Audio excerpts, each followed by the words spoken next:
आम्ही शांततेत आंदोलन करायला चाललंय कारण आमच्या लेकरांच्या आयुष्याचा प्रश्न आहे.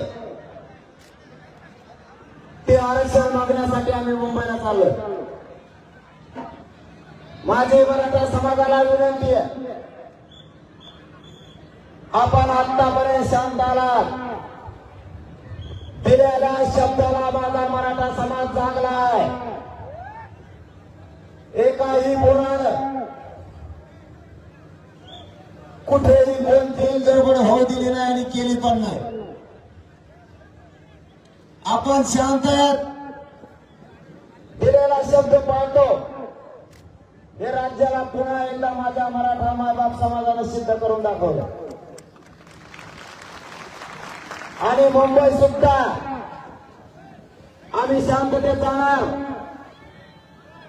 शांततेत बसणार, कुठेही गडबड होणार नाही. पण आरक्षण घेतल्याशिवाय हटणार नाही, उठणार सुद्धा नाही.